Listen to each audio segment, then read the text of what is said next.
Another day, another basketball stories na naman ang pagkukwentuhan natin.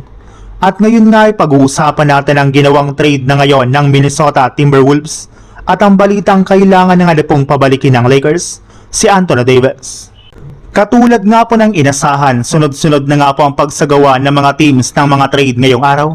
At inumpisahan nga po nila ito sa pag-trade ng Minnesota Timberwolves kay Julius Randle papunta sa koponan ng Brooklyn Nets sa isang 3-team trade kasama ang team ng Chicago Bulls na nakuha lang naman si Nicholas Claxton. Habang ang Wolves naman ay nakakuha lang naman dito ng 2 second round pick na siyang ikinakadismaya ngayon ng kanilang mga fans. Pero hindi rin naman nga po dapat mag-alala dito ang mga fans dahil ginawa nga po iyon ng front office ng Wolves since seryoso na nga po sila na gawing starting power forward si Naz Reid sa susunod na season. Pero may ilang mga fans nga po ang naniniwala na hindi nga po magiging sapat ang kanilang kasalukuyang lineup para makapag-compete sa kampyonato next year dahil kailangan pa nga po nilang gumawa ng panibagong move at kumuha ng mga bagong players para mapalakas ang kanilang lineup.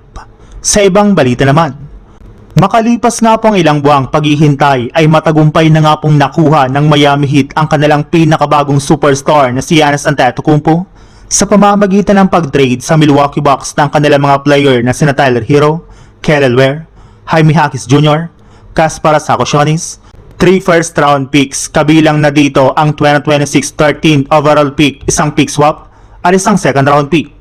Ganyan nga po karami ang isinakripisyo ng Miami Heat para lamang makuha si Giannis Antetokounmpo mula sa Milwaukee Bucks.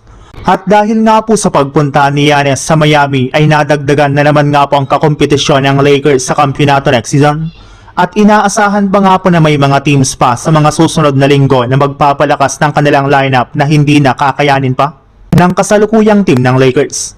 Kaya mismong mga analyst na nga po ang nagsabi na kung gugustuhin nga daw talaga ng Lakers na makapag-compete sa kampyonato next season, ay kailangan na nga pong buuin ng team ang tandem ni Anthony Davis at Luka Doncic.